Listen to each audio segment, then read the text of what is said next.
Hello champion, स्वागत है आपका मेरे यूट्यूब चैनल साइंस सेकंड बैसोनी पर। आज है यूनिट एंड मेजरमेंट का लेक्चर नंबर 5, जिसमें हम लोग डायमेंशनल एनालिसिस का सेकंड पार्ट कवर करने वाले हैं, जिसमें बचे हुए एप्लीकेशंस बताए जाएंगे और कुछ न्यूमेरिकल समलाए हैं, ठीक है, उसको सॉल्व किए जाएंगे इस लेक्चर में। आइए, पहला जो एप्लीकेशन है वह है to check the correctness of physical equation. ठीक है, फिजिकल इक्वेशन का हमें करेक्टनेस चेक करना है। इसको हम एग्जाम्पल के थ्रू ही समझेंगे। एक एग्जाम्पल हम लेते हैं। एक इक्वेशन है t इक्वल टू 2π√L/g। इसको हमें चेक करना है कि ये करेक्ट है या इनकरेक्ट है। तो हम लेफ्ट हैंड साइड का हम लिखेंगे डायमेंशनल फार्मूला, जो कि होगा t, क्योंकि टाइम पीरियड कुछ और नहीं होता, क्या है, टाइम ही, जिसकी यूनिट सेकेंड होगी तो t हो जाएगा। और राइट हैंड साइड की अगर हम बात करें तो अंडर रूट लेंथ के लिए l हो जाएगा, और ग्रेविटेशनल एक्सेलरेशन के लिए मीटर पर सेकेंड स्क्वायर यानी कि एल टी के पावर -2 हो जाएगा। एल से एल कैंसिल आउट, -2 पर जाएगा तो +2 और उसकी पावर 1/2, तो इसका भी टी आ रहा है। यानी ये इक्वेशन हमारी क्या है, करेक्ट है। लेकिन करेक्ट भी कौन सा करेक्ट, फिजिकली नहीं। फिजिकली करेक्ट का हम नहीं बोल सकते हैं, लेकिन हाँ डायमेंशनली करेक्ट बोला जा सकता है, क्योंकि डायमेंशन के थ्रू हम डायमेंशनली करेक्ट ही बता सकते हैं। डायमेंशनली करेक्ट ही बता सकते हैं। फिलहाल में ये जो इक्वेशन है ये डायमेंशनली भी करेक्ट है और फिजिकली भी करेक्ट है, लेकिन डायमेंशनल एनालिसिस के थ्रू केवल और केवल हम डायमेंशनली करेक्ट ही बता सकते हैं। एक और एग्जांपल हम आपको लेकर दिखाते हैं। एस इक्वल टू होता है ut + ½ at स्क्वायर। ठीक है, तो लेफ्ट हैंड साइड का अगर हम डायमेंशन लिखें तो ये है डिस्प्लेसमेंट, जिसका हो जाएगा एल। राइट हैंड साइड की अगर बात करें तो एक बच रहा है ut। u क्या है, वेलोसिटी है, तो एल टी के पावर -1 हो जाएगा, और टाइम के लिए फिर टी, तो टी के पावर -1 टी के पावर +1, बस एल बचा। तो इसका भी एल और इसका भी एल अभी तक सही है। ½ at स्क्वायर की बात करें तो हाफ का कोई भी डायमेंशनल फार्मूला नहीं होता है। एक्सेलरेशन का होगा एल टी के पावर -2 और टी का स्क्वायर यानी कि टी के पावर +2, तो टी के पावर +2 और टी के पावर -2 कैंसिल आउट होकर के क्या हो जाएगा, एल। ठीक है, तो दोनों यहाँ पर भी देखिए एल, यहाँ पर भी एल और यहाँ पर भी एल। तो ये आपका इक्वेशन भी डायमेंशनली क्या है, करेक्ट है। फिजिकली करेक्ट के बारे में डायमेंशनल एनालिसिस नहीं बता पाएगा। आइए, अगला जो एप्लीकेशन है deducing the relation between the physical quantities. अभी तक का सबसे इंपॉर्टेंट टॉपिक आपका ये रहा। कॉन्सेप्ट समझिए। अगर कोई फिजिकल क्वांटिटी, सपोज करिए एक्स की मैं बात करूँ, वो 3 अलग अलग क्वांटिटी मान लीजिए ए, बी और सी पर डिपेंड कर रही है, तो हम इसके बीच का रिलेशन फाइंड करने के लिए हम x को प्रोपोर्शनल दिखाएंगे। a के पावर समथिंग कोई पावर a, b के पावर कोई पावर b और c के पावर कोई पावर c। प्रोपोर्शनल का साइन जैसे ही हटेगा तो इक्वल का साइन आएगा, और एक कांस्टेंट वैल्यू आती है k, हम मान लेते हैं a के पावर a रह जाएगा, b के पावर b और c के पावर c रहने देते हैं। ठीक है, यहाँ पर जो k आ रहा है ये एक तो कांस्टेंट है, और ये कांस्टेंट होने के साथ साथ यूनिट लेस और डायमेंशनल लेस होता है। डायमेंशन लेस होता है, यानी इसका ना ही कोई डायमेंशन होता है और ना ही कोई यूनिट होती है। इसी को हम कह देते हैं इक्वेशन 1। ठीक ना, अब क्या करेंगे, दोनों साइड का हम लिखेंगे डायमेंशनल फार्मूला। डायमेंशनल फार्मूला इधर का भी और डायमेंशनल फार्मूला इधर का भी। डायमेंशनल फार्मूला लिखने के बाद दोनों तरफ की जो पावर है, दोनों तरफ की जो पावर, उसका हम कर देते हैं कंपेरिजन। और कंपैरिजन करते ही हमें ए की कुछ वैल्यू मिल जाएगी, हमें बी की वैल्यू कुछ मिल जाएगी, और हमें सी की, ये जो पावर आज दिख रहा है ना A B C, small A B C, उनकी कुछ ना कुछ वैल्यू मिल जाएगी। और इन वैल्यू को हम रख देंगे इक्वेशन 1 में, तो हम डिड्यूस कर लेंगे कोई भी इक्वेशन। इस चीज़ को समझाने के लिए हम आपको एक क्वेश्चन करके दिखा देते हैं। ठीक ना, कोई पार्टिकल है एम मास का, जो सर्कुलर पाथ पर वी वेलोसिटी से और आर रेडियस के सर्कुलर ट्रैक पर मूव कर रहा है। ठीक है, तो उस पर एक फोर्स लग रहा है, सेंट्रीपिटल फोर्स लग रहा है। कौन, सेंट्रीपिटल फोर्स। ठीक ना, तो ये सेंट्रीपिटल फोर्स इन 3 चीज़ों पे डिपेंड कर रहा है। किस पे, मास पे, वेलोसिटी पे और रेडियस पे। तो हमें इनके बीच रिलेशन डिड्यूस करना है। क्या, रिलेशन हमें डिड्यूस करना है। तो हम कहेंगे कि एफ सी प्रोपोर्शनल है एम के पावर समथिंग ए, वी के पावर समथिंग बी और रेडियस के पावर समथिंग सी। अब यहाँ पर प्रोपोर्शनल का साइन हटेगा तो इक्वल का साइन लगेगा, एक कांस्टेंट वैल्यू आएगी के, और एम के पावर ए, वेलोसिटी के पावर बी और रेडियस के पावर सी रह जाएगा। इसी को हमने कहा कि इक्वेशन फर्स्ट मान लेंगे। अब के का तो कोई ना यूनिट होती है और ना कोई डायमेंशन होता है, तो के को छोड़ देंगे, बस आपका सेंट्रीपिटल फोर्स। तो दोनों तरफ के डायमेंशन को हम लिखेंगे, डायरेक्ट लिखेंगे, ठीक है। फोर्स का डायमेंशन होता है m(L)T⁻²। के का कोई डायमेंशन नहीं तो हटा दीजिए। मास का डायमेंशन होता है m और उसके पावर है a। वेलोसिटी का डायमेंशन होता है L(T⁻⁻1) के पावर b, और रेडियस का l होता है के पावर c। तो यहाँ पर तो m(L)T⁻2 रहने दीजिए, इधर मास यहाँ पर अकेले है तो रहने दीजिए मास के पावर a। लेंथ यहाँ पर भी है और यहाँ पर भी है, तो यहाँ पर देखिए l के पावर 1 है, लेकिन ये b का मल्टीप्लाई करेंगे 1 में तो l के पावर b आ जाएगा, और यहाँ पर l के पावर c है तो प्लस c हो जाएगा। बेस सेम होता है तो पावर ऐड हो जाती है, तो इसका b और इसका c दोनों ऐड हो गया। यहाँ पर देखिए t के पावर यहाँ पर ये -1 है और यहाँ पर b है, मल्टीप्लाई करेंगे तो -b हो जाएगा, ठीक है। अब दोनों तरफ के जो डायमेंशन है वो m, l और t के फॉर्म में मिल गए। दोनों साइड का कंपेयर करेंगे तो यहाँ पर देखिए, यहाँ पर कोई पावर नहीं तो 1, यहाँ पर भी 1 हो जाएगा। तो a की वैल्यू क्या दिख रही है 1, b प्लस सी, यहाँ पर l के पावर b प्लस सी और l के पावर 1 है तो b प्लस सी की भी वैल्यू कितनी हो जाएगी 1। और यहाँ पर देखिए t के पावर -b और यहाँ पर t के पावर -2, तो -b = -2, तो b की वैल्यू कितनी आ गई 2। यहाँ पर देखिए b की वैल्यू अगर रखेंगे 2 + c = 1, तो c = हमारा आ जाएगा -1। अब ये सारी चीज़ें हमें रखनी है इक्वेशन 1 में, तो फ्रॉम इक्वेशन फर्स्ट में, तो एफ सी = के, m के पावर a की वैल्यू है 1 तो 1 रखेंगे, v के पावर b और b की वैल्यू है 2 तो 2 रखेंगे, और r के पावर c जिसकी वैल्यू है c की वैल्यू है -1 तो -1। तो ये k को रहने दीजिए mv², और जो r के पावर -1 दिख रहा है वो नीचे चला आएगा fc। अब यहाँ पर जो ये k आ रहा है ना, k कांस्टेंट जो आ रहा है उसके बारे में हम नहीं पता कर पाएंगे, यानी कि डायमेंशनल एनालिसिस से k के कांस्टेंट के बारे में पता नहीं चलेगा, तो हम इसकी वैल्यू पता ही नहीं कर सकते। लेकिन हम जानते हैं कि k की वैल्यू होती है 1, क्योंकि फार्मूला जो होता है सेंट्रीपिटल फोर्स का वो mv²/r होता है। तो ओरिजिनल जो रिलेशन है वो क्या है, एफ सी = यानी वही सेंट्रीपिटल फोर्स = mv²/r, ठीक है। अब आपके जो भी डायमेंशनल एनालिसिस के एप्लीकेशन थे वो हमने तीनों देख लिए हैं, ठीक ना। एक और एप्लीकेशन है जो कि मैं छोड़ रहा हूँ, एक और एप्लीकेशन है जो हम यूनिट कन्वर्जन करते हैं, वो आप खुद से भी कर सकते हैं यूनिट कन्वर्जन। आइए बता ही देता हूँ। यूनिट कन्वर्जन जो है, यूनिट कन्वर्जन के लिए यहाँ पर एक एक्स्ट्रा फार्मूला आपको मिलता है, वो ये है n2 = n1 m1/m2 के पावर समथिंग कोई a, L1/L2 के पावर समथिंग कोई b, और T1/T2 के पावर समथिंग कोई c, ठीक ना। एक एग्जांपल से भी इसको भी समझा देते हैं। हालांकि यूनिट कन्वर्जन के लिए ये बहुत लॉन्ग मेथड हो जाएगा, इसका आप यूज़ नहीं करें तो अच्छा है। यूनिट कन्वर्जन के लिए हमने आपको पीछे बता चुका है कि किस तरह से यूनिट कन्वर्जन हम आसानी से करते हैं। एक एग्जांपल लेते हैं, मैं यहाँ पर 1 न्यूटन को कन्वर्ट करने जा रहा हूँ डाइन में, ठीक ना, कि कितना डाइन होता है। तो 1 न्यूटन को हम लिख सकते हैं 1 किलोग्राम मीटर पर सेकेंड स्क्वायर, और डाइन जो कि सीजीएस यूनिट है इसको लिखा जा सकता है ग्राम सेंटीमीटर पर सेकेंड स्क्वायर, ठीक है। तो 1 न्यूटन यानी कि इसको हमें इसमें कन्वर्ट करना है।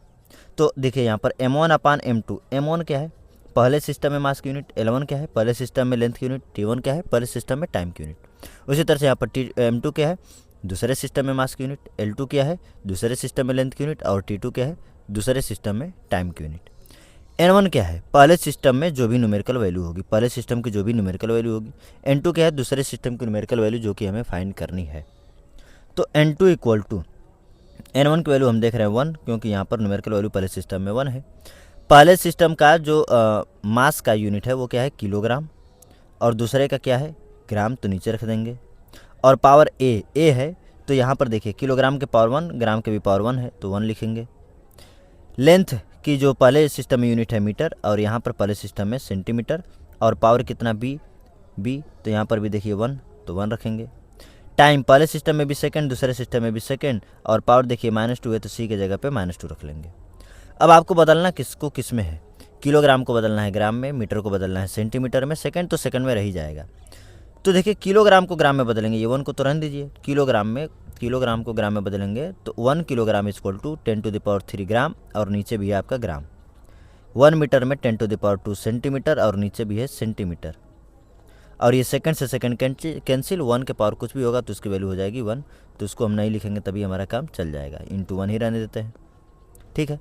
तो यहाँ पर ग्राम से ग्राम कैंसिल, सेंटीमीटर से सेंटीमीटर कैंसिल, 10⁻³ यहाँ पर है, 10⁻² यहाँ पर है, कितना हो जाएगा 10⁵।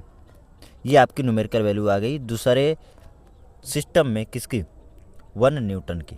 ठीक है, तो ये यूनिट कन्वर्जन में भी हम इस तरह से यूज़ कर सकते हैं। आप डायरेक्ट, मैं आपको डायरेक्ट सिखा दिया हूँ कि डायरेक्ट यहाँ पर हम रखेंगे 10⁻³, ठीक ना, 10⁻3, 10⁻², क्योंकि ग्राम में चेंज करेंगे तो 1 kg = 10⁻³ ग्राम, और मीटर को सेंटीमीटर में करेंगे तो 10⁻² सेंटीमीटर। तो 10⁻² यहाँ का, 10⁻² यहाँ, 3 यहाँ का और 2 यहाँ का, कितना हो जाएगा 10⁵ डायरेक्ट आ जाएगा। ये अब हम पीछे आपको करा चुका हूँ यूनिट कन्वर्जन में, ठीक है। अब देखते हैं हम लोग क्वेश्चंस जो कि मैं आपको प्रैक्टिस कराने के लिए इस लेक्चर में आया हूँ। आइए एक एक करके देखते हैं। Question 1, dimension of specific heat is L⁻², T⁻², K⁻−1। Specific heat होती क्या है? स्पेसिफिक हीट क्या होती है? देखिए एक फार्मूला होता है हीट का, Q = ms∆T। Q = क्या होता है ms∆T, ठीक ना। यहाँ पर जो S है वही है आपकी स्पेसिफिक हीट, ये आपके 11th में ही टेम्परेचर वाले चैप्टर में मिलेगा। तो S = हम क्या ले सकते हैं हीट अपॉन m∆T। अब हीट तो एनर्जी ही है, तो उसकी यूनिट क्या हो जाएगी, उसका डायमेंशन क्या हो जाएगा ml⁻², T⁻²। मास का होता है m और ये है टेम्परेचर, तो इसका हो जाएगा केल्विन। मास से मास तो कैंसिल, क्या बचेगा L⁻², T⁻², और K ऊपर जाएगा तो K⁻−1, जो कि दिख रहा है, बिल्कुल सही स्टेटमेंट है। Dimension of gas constant = ml⁻², T⁻−1, K⁻−1। Dimension of gas constant का हम निकाल चुके हैं, लेकिन फिर भी निकालते हैं। ये देखिए Pv = होता है nRT। यहाँ पर R जो है गैस कांस्टेंट है, ये इक्वेशन भी आपका बहुत फेमस है। तो Pv अपॉन क्या लिखेंगे NT। अब यहाँ पर आप समझ जाइए कि ये है नंबर ऑफ मोल, और नंबर ऑफ मोल का फिजिक्स में जनरली कोई डायमेंशन हम यूज ही नहीं करते। डायमेंशन होता है लेकिन यूज नहीं किया जाता, नो यूज, ठीक ना, कोई यूज नहीं किया जाता है।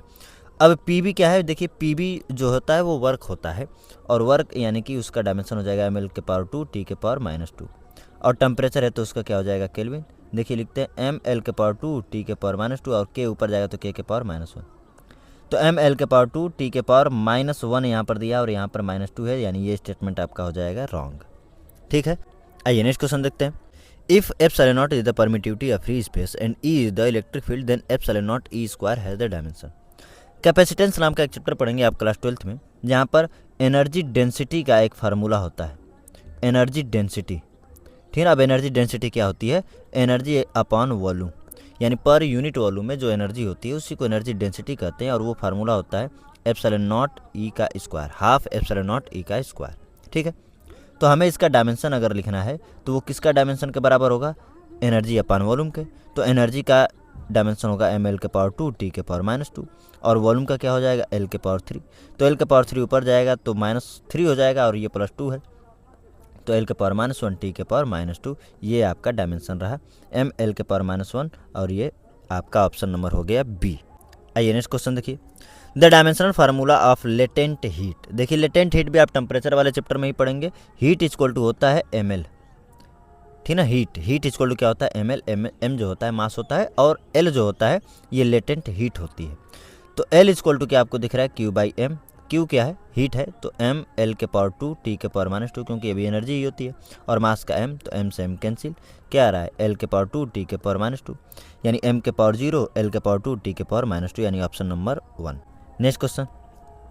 The de Broglie wavelength associated with a particle of mass m and energy E is h = √2me।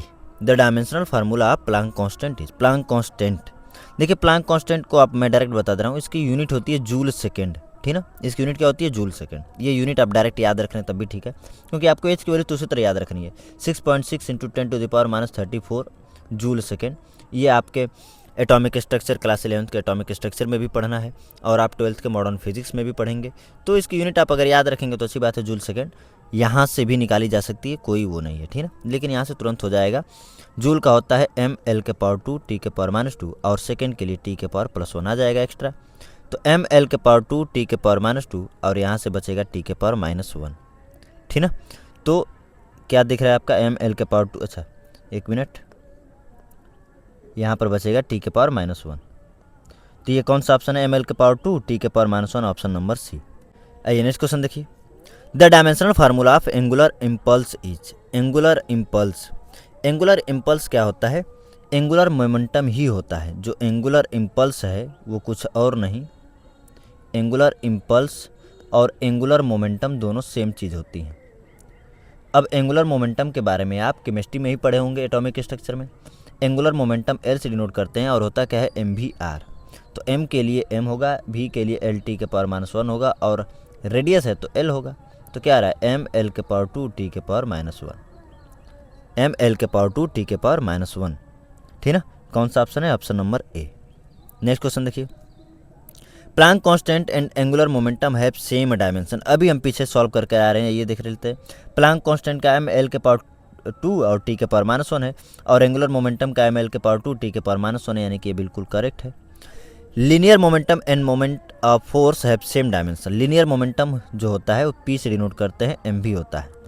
M का होगा एम क्योंकि मास है और वेलोसिटी का होगा एल टी के पावर -1, ठीक है। लेकिन यहाँ पर देखिए मोमेंट ऑफ फोर्स क्या होता है? मोमेंट ऑफ फोर्स को हम टॉर्क कहते हैं। जो टॉर्क होता है उसी को हम मोमेंट ऑफ फोर्स भी कहते हैं, मोमेंट ऑफ फोर्स। और आपको बता दें टॉर्क का डायमेंशन और एनर्जी और वर्क का डायमेंशन सेम होता है, यानी कि एम एल के पावर 2 टी के पावर -2, एम एल के पावर 2 टी के पावर -2। तो क्या दोनों का डायमेंशन सेम है? बिल्कुल नहीं, ऑप्शन ये गलत होगा, यानी कि स्टेटमेंट 1 इज ट्रू लेकिन स्टेटमेंट 2 क्या है? फॉल्स है। Next question, the equation of state of real gas is given by P plus A upon V square. मैं इसको ठीक से लिख देता हूँ, आइए। P plus A upon V square है और यहाँ पर वी माइनस वी है equal to R T. P pressure है, वी वॉल्यूम है और टी आपका टेम्परेचर है।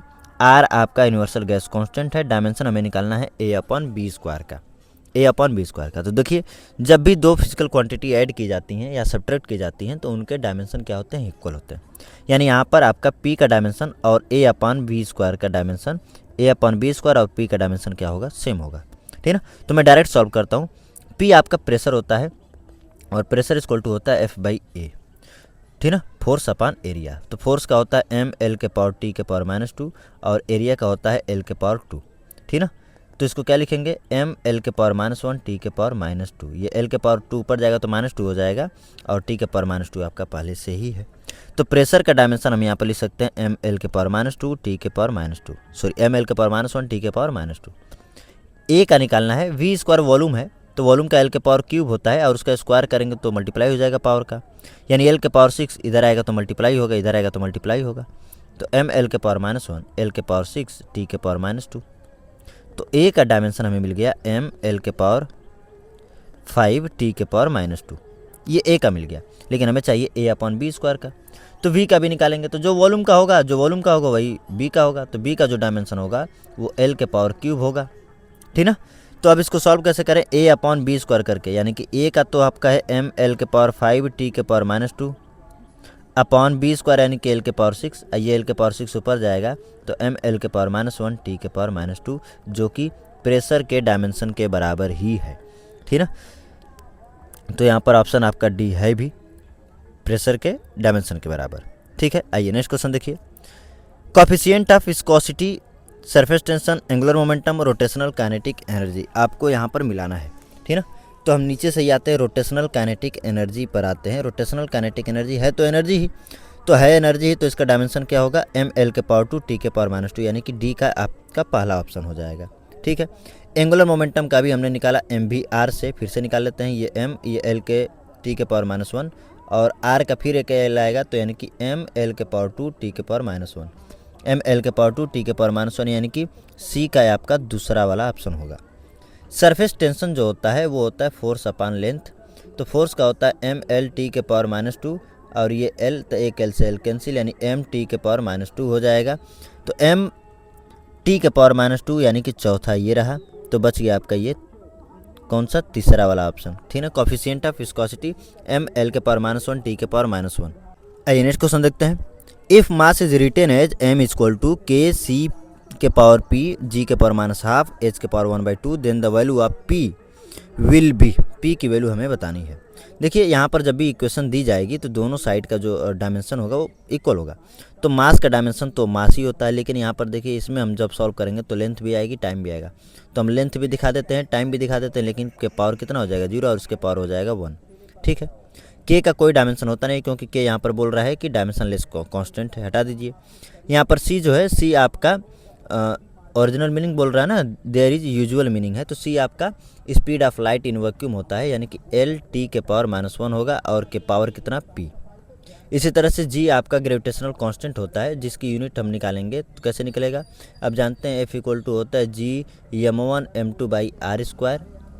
तो फोर्स का एम एल टी के पावर -2, यहाँ से r² इधर आ गया तो l के पावर 2, ये के जी का स्क्वायर n के m के पावर -2, ठीक है ना, ये जी का देखिए यहाँ पर के जी दोनों मास है ना, तो m के पावर 2 होगा, इधर आएगा तो -2 हो जाएगा। तो यहाँ से देखिए m के पावर -1 बचा, l के पावर 3 बचा और t के पावर -2 रख लेते हैं। m के पावर -1, l के पावर 3 और t के पावर -2 के पावर कितना दिखाई दे रहा है, -½ तो -½ लिख देंगे। h आपका प्लांक कांस्टेंट है, तो प्लांक कांस्टेंट का हम लोग निकाल चुके हैं, जूल सेकेंड होता है, ml के पावर 2 t के पावर -1, ठीक ना, t के पावर -1। तो रखिए इसको मैं मिटा देता हूँ यहाँ से, इतना थोड़ा ठीक हटा देता हूँ मैं इसको। तो यहाँ पर कितना है, क्या है, m l के पावर 2 t के पावर -1 के पावर कितना दिखाई दे रहा है, ½ दिखाई दे रहा है। अब इसको सॉल्व करना है, तो पहले देखिए जहाँ जहाँ m आपको दिख रहा है उसको आप एक साथ लाइए। m के पावर -1 है और यहाँ से -½ तो माइनस माइनस का मल्टीप्लाई करेंगे तो प्लस हो जाएगा, +½ हो जाएगा। और यहाँ पर m के पावर +1 है और +½ यहाँ पर भी, यानी फिर +½ l। अब यहाँ पर देखिए l के पावर यहाँ से p1 जब p हो जाएगा, l के पावर +3 और ये -½ का मल्टीप्लाई करेंगे, देखिए ये -½ का है, इस +3 में मल्टीप्लाई करेंगे तो कितना हो जाएगा, -3/2। और यहाँ पर l के पावर 2 है और 1/2 का मल्टीप्लाई करेंगे तो पावर 1 बचेगी, यानी l के पावर 1 और यहाँ पर आके ऐड हो जाएगा। अब t बचा, तो t के पावर देखिए p1 जा p, ठीक ना, p1 जा p। यहाँ से मैं इसको, ये देखिए बेकार हो गया है, इसको मैं हटा देता हूँ, ये p ठीक से कर देता हूँ, ये p है, ठीक ना। अब सुनिए, तो t के पावर -p और यहाँ पर t के पावर -2 का -½ में मल्टीप्लाई करिए, माइनस माइनस प्लस, यहाँ पर भी +1 आ जाएगा। यहाँ पर t के पावर -1 है और ½ का मल्टीप्लाई करेंगे तो -½ हो जाएगा। अब सब पावर m l और t के फॉर्म में हो चुके हैं। इसको थोड़ा सा और सॉल्व कर लेते हैं। m के पावर ½ 1 हो जाएगा, l के पावर देखिए ये -3/2 और ये +1 तो -3/2 +1, ठीक है ना। सॉल्व करिए, 2 1 जा 2 तो -3 + 2/2 हो जाएगा, यानी कि कितना बचेगा, -½ तो l के पावर -½ यहाँ पर देखिए t, तो 1 - 1/2 को ऐड करिए, 2 1 जा 2 -1 यानी 1/2 बचेगा। तो t के पावर -p, अच्छा यहाँ पर भी p बच रहा है, ठीक ना, -p और +½ बच रहा है यहाँ पर, ठीक। और यहाँ पर देखिए m के पावर 1, l के पावर 0, t के पावर 0 है। किसी को कंपेयर कर लीजिए, यहाँ पर p -½ को कंपेयर करेंगे l वाली पावर को तो 0 आएगा, तो p की वैल्यू कितनी आ जाएगी, ½ p की वैल्यू कितनी आ जाएगी, ½ आइए नेक्स्ट क्वेश्चन देखिए। A force is represented by F = ax² plus bt के power ½ where x = distance and t = time the dimension of b² upon a। आइए इसको भी देख लेते हैं। b² अपॉन a का निकालना है, तो फोर्स का जो डायमेंशन होगा वही ax² का होगा, यानी कि m l t के पावर -2 और a को आप रहने दीजिए x² यानी कि जो कि डिस्टेंस है, तो l के पावर 2। अब ये l के पावर 2 इधर आएगा तो -2 हो जाएगा, तो m l के पावर 1 है और ये -2 इधर से आ गया, ठीक है। और t के पावर -2 किसका डायमेंशन, a का, तो m l के पावर -1 t के पावर -2 ये a का आया, ठीक। b का निकाल लेते हैं, तो जो फोर्स का डायमेंशन है m l t के पावर -2 वही आपका b t के पावर ½ का भी डायमेंशन होगा, यानी कि b को छोड़िए और t के पावर ½ यानी कि टाइम के पावर ½ ठीक ना, टाइम के पावर ½ इधर आएगा तो m l t के पावर -2 ये +½ इधर आएगा तो क्या हो जाएगा -½ तो -½ ठीक ना। t के पावर देखिए इसको मैं थोड़ा सा और एक स्टेप एक्स्ट्रा में कर देता हूँ ताकि आप कन्फ्यूज ना होइए। देखिए ये t के पावर इधर आएगा तो -½ होगा, अब बेस इक्वल है तो पावर ऐड हो जाती है, इसलिए मैंने हमने डायरेक्ट कर दिया था इसको, ठीक ना, इक्वल टू b। तो b इक्वल टू कितना आ रहा है m l t के पावर -2 t के पावर -½ 2 2 4 -5/2 t तो हमने लिखा ही नहीं, 1 मिनट। तो t के पावर कितना आ रहा है, t के पावर आ रहा है -5/2। ये किसका डायमेंशन आ गया, b का डायमेंशन आ गया। हमें चाहिए किसका, b² पाने का, तो b² अगर मैं करूँगा तो इधर b² हो जाएगा दोनों का, यानी m के पावर 2 l के पावर 2 और t के पावर -5/2 × 2 करेंगे तो -5 बस बचेगा, ठीक ना। अब बी स्क्वायर अपॉन ए चाहिए तो इसके नीचे अपॉन ए मैं कर दे रहा हूँ, तो इस यहीं पर मैं सॉल्व कर दे रहा हूँ, ठीक है ना, अलग कलर से यहीं पर सॉल्व कर दे रहा हूँ। ए का डायमेंशन है m l के पावर -1 t के पावर -2, तो ये एक m से एक m कैंसिल होकर बस एक m बचेगा। ये -1 ऊपर जाएगा तो +1 हो जाएगा तो +3 हो जाएगा, और यहाँ से -5 बच रहा है और ये -2 है, ऊपर जाएगा तो +2 यानी कि t के पावर -3 हो जाएगा, यानी m l के पावर 3 और t के भी पावर -3 आपका ऑप्शन नंबर डी हो जाएगा। ठीक है, आइए अगला क्वेश्चन देखते हैं। Consider two physical quantities A and B related to each other as E equal to B minus X square upon 80। मैं इसको फिर से ठीक से लिख लेता हूँ, E equal to B minus X square upon 80 कुछ इस तरह से है, ठीक ना। अब क्या बोल रहा है कि यहाँ पर ई एनर्जी है, एक्स आपका लेंथ है, टी आपका टाइम है रिस्पेक्टिवली, ए बी का हमें डायमेंशन बताना है। तो पहली बात की देखिए, अगर बी और एक्स स्क्वायर सब्ट्रैक्ट किए गए हैं तो जो बी का डायमेंशन होगा वही एक्स स्क्वायर का, तो बी का डायमेंशन क्या होगा, एक्स स्क्वायर के डायमेंशन के बराबर, और एक्स हमारा लेंथ है तो एल के पावर 2 बी का डायमेंशन आ गया। ए का डायमेंशन अगर हमें निकालना है कैसे निकालेंगे, तो जो ई का डायमेंशन होगा वही इस पूरे का डायमेंशन होगा, ठीक है। तो हम ई का डायमेंशन लिखेंगे एम एल के पावर 2 टी के पावर -2। अब देखिए बी माइनस एक्स स्क्वायर, तो बी माइनस एक्स स्क्वायर का डायमेंशन तो लेंथ का स्क्वायर ही आएगा, क्योंकि दोनों लेंथ का स्क्वायर, ये भी लेंथ का स्क्वायर, ये भी लेंथ का स्क्वायर, तो लेंथ का स्क्वायर ऊपर, नीचे ए टी है, ए को छोड़ दीजिए, टी आपका टाइम है तो कैपिटल टी। अब एक काम करिए, ए को इधर लेकर चले आइए, बाकी सबको इधर लेकर आइए, ए इधर आ गया, एल के पावर 2 रहने दीजिए, अपॉन में टी है ही, और ये पूरा इधर आएगा, पूरा इधर आएगा, तो क्या हो जाएगा एम एल के पावर 2 टी के पावर -2। तो एल के पावर 2 से एल के पावर 2 कैंसिल आउट, यहाँ से देखिए एम ऊपर जाएगा तो एम के पावर -1, और यहाँ पर टी के पावर +1 टी के पावर -2, ठीक है, टी के पावर -2, तो क्या बचेगा बताइए, टी के पावर -1 बचेगा, और जो कि ऊपर जाएगा तो टी के पावर +1 हो जाएगा। ये ए का डायमेंशन आ गया, ये बी का डायमेंशन आ गया, दोनों का प्रोडक्ट हमें लेना है ए बी, तो ए बी लेंगे तो एम के पावर -1, और यहाँ से एल के पावर 2, और यहाँ से टी आ जाएगा, ठीक ना। यहाँ से देखिए एल के पावर 2 और यहाँ से टी, ये दोनों, तो ये किस में है, एम के पावर -1, एल के पावर 2 और टी के पावर 1, ऑप्शन नंबर सी में। ठीक, नेक्स्ट क्वेश्चन देखिए, द डायमेंशन ऑफ 1/√μ0/ε0। ये भी आपके 12th का ही एक चैप्टर है, जिसमें आपको बताया जाएगा कि ये μ0 और ε0 का जो वैल्यू है वो किसके इक्वल होगा, सी के, यानी कि speed of light in vacuum के इक्वल होगा, ठीक ना। और ये स्पीड ऑफ लाइट है तो इसका डायमेंशन क्या होगा, एल टी के पावर -1, एल टी के पावर -1, यानी वही L upon T, option number D. Next question, torque है, स्ट्रेच है, प्रेशर ग्रेडियंट है, कोफिशिएंट ऑफ विस्कोसिटी है। देखिए टॉर्क का भी हम लोग सॉल्व करके आए हैं, एनर्जी के बराबर होगा, तो एम एल के पावर 2 यानी सेकेंड। स्ट्रेस क्या होता है, देखिए स्ट्रेस जो होता है वो भी फोर्स अपॉन एरिया ही होता है, यानी कि प्रेशर के इक्वल होगा, और प्रेशर का भी हम लोग निकाले हैं, कितना आया था, एम एल के पावर -1 और टी के पावर -2, एम एल के पावर -1 और टी के पावर -2, यानी कि चौथा ऑप्शन हो गया। प्रेशर ग्रेडियंट, देखिए किसी के भी अपॉन में अगर ग्रेडियंट लग जाए तो उसके नीचे हम क्या लगा देते हैं, एक्स लगा देते हैं, यानी कि लेंथ का डायमेंशन जुड़ जाता है। अगर प्रेशर ग्रेडियंट बोल रहा है तो उसकी वैल्यू होती है delta P upon delta x. अगर मैं टेम्परेचर ग्रेडियंट कहूँगा तो delta T upon delta x. अगर मैं वेलोसिटी ग्रेडियंट कहूँगा तो delta we upon delta x. समझ गए। तो प्रेशर ग्रेडियंट, तो प्रेशर का तो ये डायमेंशन रहा एम एल के पावर -1 टी के पावर -2, और डेल्टा एक्स जो कि लेंथ ही है तो वो एल हो जाएगा। तो क्या हो जाएगा, एम एल के पावर -2 और टी के पावर -2, ये एल ऊपर जाएगा तो एम एल के पावर -2 हो जाएगा। ठीक है, तो ये भी ऑप्शन आपका कौन सा मिल रहा है, अब ये इसमें भी आपका ऑप्शन मिल रहा है ऑप्शन वन मिल रहा है। ठीक है, अच्छा, coefficient of viscosity, coefficient of viscosity का भी हम लोग पीछे सॉल्व किए तो नहीं थे, लेकिन हाँ आया था, किसके बराबर आया था, थर्ड के बराबर ही आया था। आइए इसको अगर आप सॉल्व करना चाहेंगे तो कर सकते हैं। देखिए मैं आपको बता दे रहा हूँ फार्मूला, एफ इक्वल टू होता है 6 पाई ईटा आर वी। यहाँ पर जो ये ईटा है यही है आपका कोफिशिएंट ऑफ विस्कोसिटी। फोर्स का आप रख लीजिए एम एल टी के पावर -2, यहाँ से लेंथ का इधर आएगा तो एल के पावर -1, यहाँ से वेलोसिटी का इधर आएगा तो एल के पावर -1 टी के पावर +1, ठीक ना। और इसको आप सॉल्व करके देखिए, -1 और ये एल, एक एल +1 कैंसिल आउट हो जाएगा, बचेगा क्या, एम एल के पावर -1 टी के पावर -1, ठीक ना। आप इससे सॉल्व कर सकते हैं आगे। नेक्स्ट क्वेश्चन देखिए, if force F, velocity V and time T are considered as fundamental physical quantity, then dimensional formula of density will B.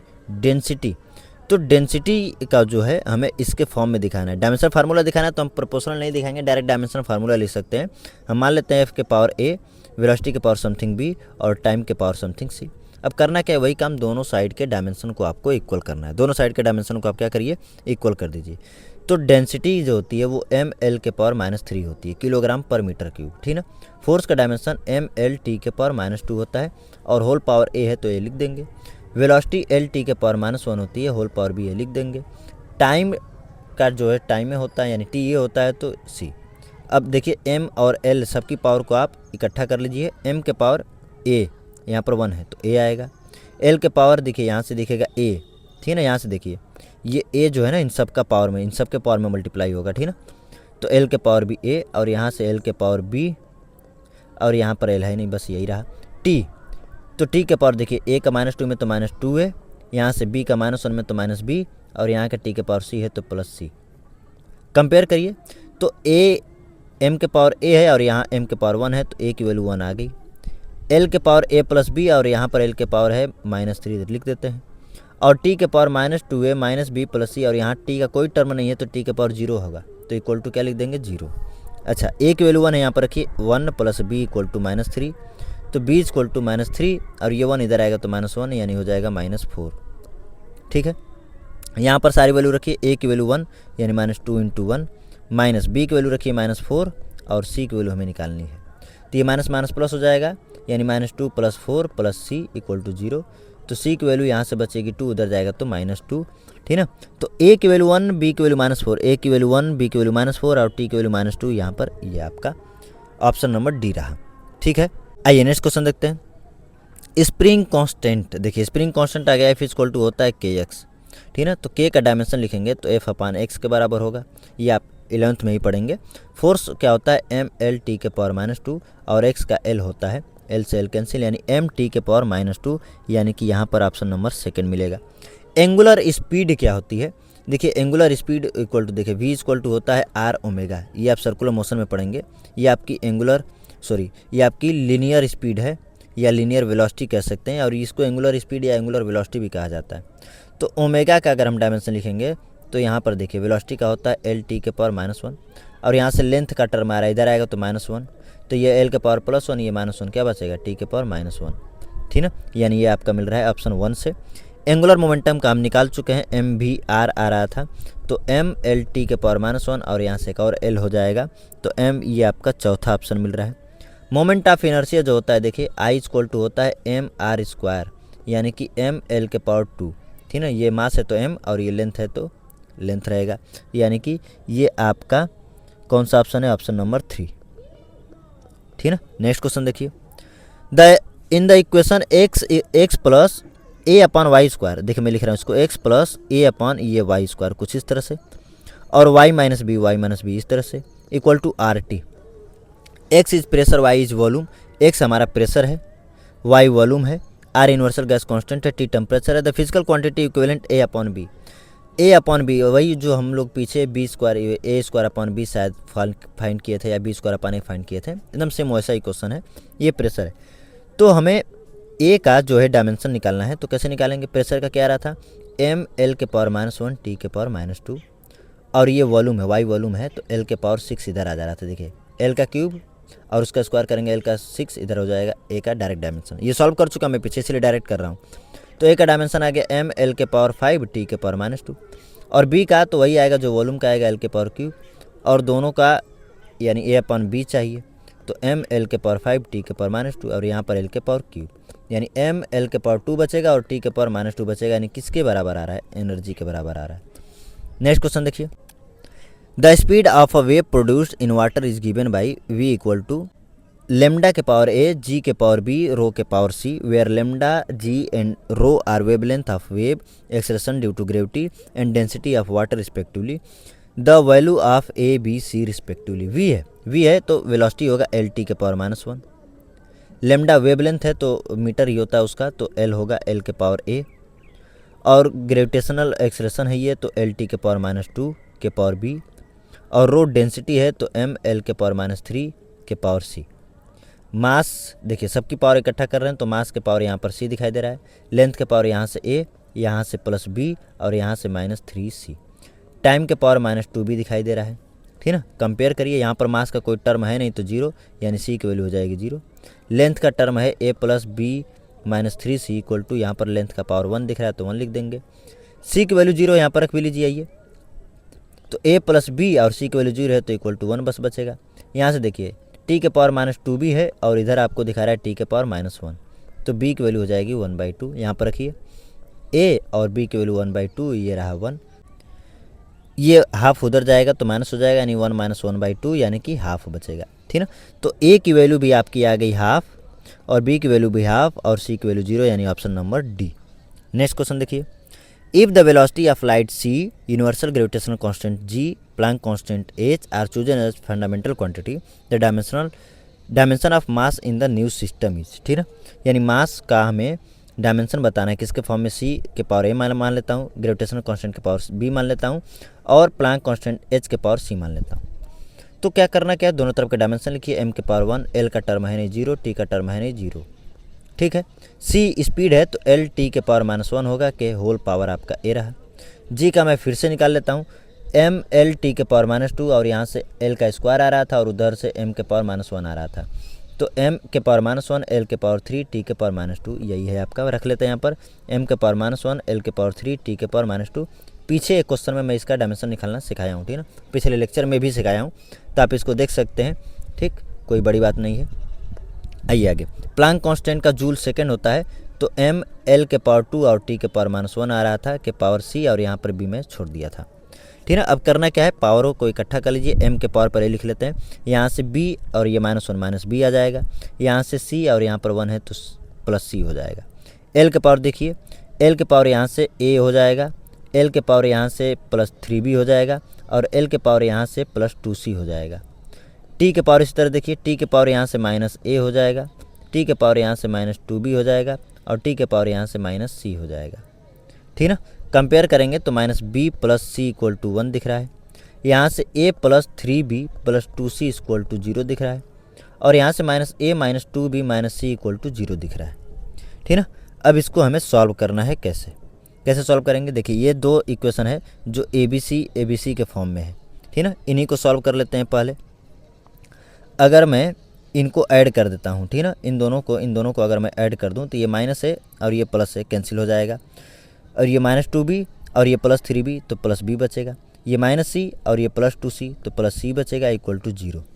यहाँ पर -b + c = 1 है और यहाँ पर b + c = 0 है। अब इन दोनों को ऐड कर दीजिए, तो इन दोनों को जब ऐड करेंगे तो ये +b और ये -b कैंसिल आउट और c कितना हो जाएगा 2c और 1 और 0 कितना हो जाएगा 0, तो c की वैल्यू कितनी आ गई 1/2। एक कोई भी वैल्यू आ जाएगी तो पूरी वैल्यू आ जाएगी। अब यहाँ पर देखिए रखिए, -b को छोड़िए और c की वैल्यू 1/2 = 1, तो -b = 1 - 1/2 यानी कि b की वैल्यू आपकी आएगी -½ ठीक है, यहाँ से +½ आएगा, माइनस उधर जाके ये -½ आ गया, तो a की वैल्यू आ गई, b की वैल्यू आ गई। देखते हैं इससे ये ऑप्शन मिल जाता है कि हमें b की वैल्यू -½ और c की वैल्यू +½ b की वैल्यू -½ यानी कि g की वैल्यू -½ और h की वैल्यू +½ g की वैल्यू -½ और c की वैल्यू +½ और किसी ऑप्शन में तो मिल नहीं रहा है।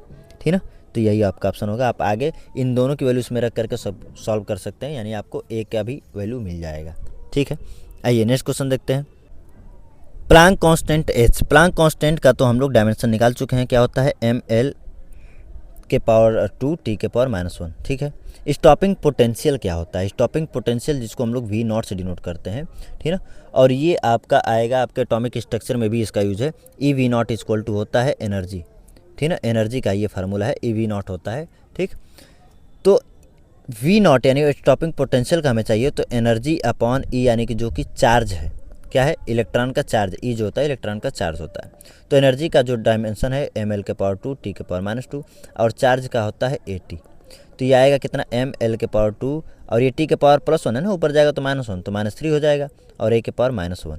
ठीक है ना, तो ml के पावर 2 t के पावर -3 a के पावर -1, ये आपका स्टॉपिंग पोटेंशियल का यानी कि चौथा ऑप्शन। ठीक ना, वर्क फंक्शन क्या, ये भी आप उसी में एटॉमिक स्ट्रक्चर में ही पढ़ेंगे। वर्क फंक्शन भी कुछ और नहीं, फाई से डिनोट करते हैं या W से डिनोट करते हैं। ठीक ना, दोनों से डिनोट किया जाता है।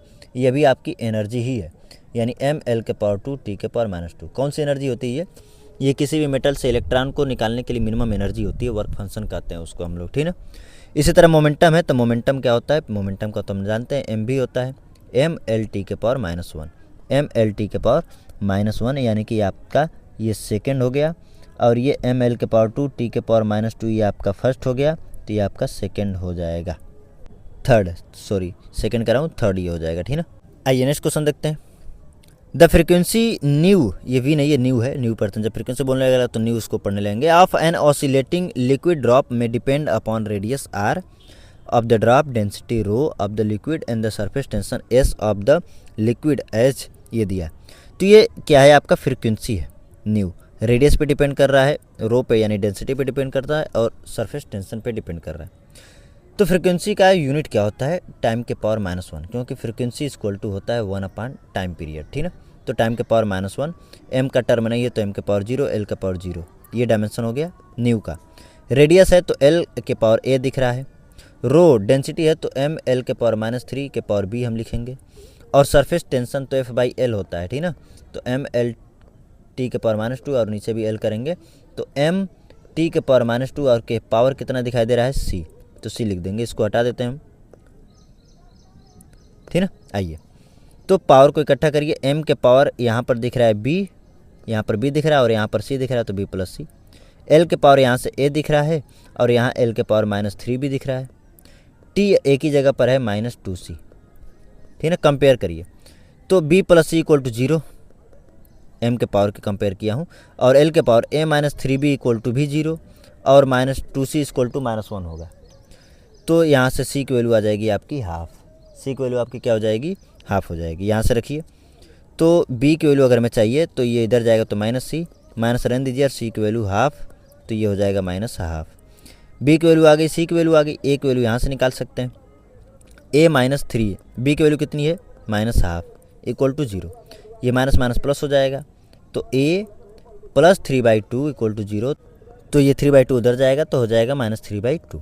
तो a की वैल्यू -3/2, b की वैल्यू -हाफ, तो a की वैल्यू -3/2, b की वैल्यू -हाफ, और c की वैल्यू +हाफ, यानी ऑप्शन नंबर बी, ठीक है। आइए नेक्स्ट क्वेश्चन देखिए। Surface tension, pressure, viscosity, impulse, ये सब के डायमेंशन आपको कराया जा चुका है, आप खुद से सॉल्व कर लीजिएगा, ठीक है ना। Young modulus, coefficient of viscosity, Planck constant, work function, इसमें से वर्क फंक्शन का आपको बता दिया गया है जो कि एनर्जी के इक्वल होता है, और वो है ml के पावर 2 t के पावर -2, यानी कि आपका चौथा ऑप्शन। प्लैंक कांस्टेंट का आपको बता दिया गया है ml के पावर 2 t के पावर -2, यानी second option. Coefficient of viscosity आपको बता दिया गया है ml के पावर -1 t के पावर -1, पहला ऑप्शन। यंग मॉड्यूलस नई चीज़ है, आपको बता देते हैं वो उसके भी बारे में। देखिए यंग मॉड्यूलस क्या होता है, F/A = होता है यंग मॉड्यूलस, और डेल्टा L/L, ये आपके 11th के ही सेकेंड पार्ट के पहले चैप्टर, ठीक ना। प्रॉपर्टी आप सॉलिड में आप पढ़ेंगे, ये आप फार्मूला पढ़ेंगे, ठीक ना। डेल्टा L/L का कोई डायमेंशन होगा नहीं, क्योंकि ये भी मीटर में या भी मीटर में कैंसिल हो जाएगा, यानी कि यंग मॉड्यूलस का डायमेंशन F/A के इक्वल होगा, यानी प्रेशर के इक्वल होगा, जो कि आपका थर्ड ऑप्शन में ही दिख रहा है।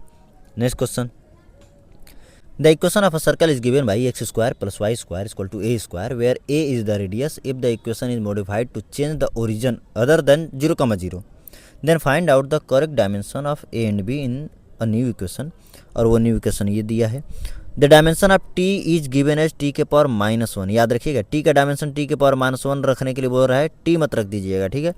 अब यहाँ पर देखिए, यहाँ से हमें ये पता चल रहा है कि अगर a रेडियस है यानी लेंथ का टर्म है, तो ये भी लेंथ का टर्म, ये भी लेंथ का टर्म, तो x और y का डायमेंशन जो है l होगा, इतना तो कंफर्म हो गया, ठीक ना।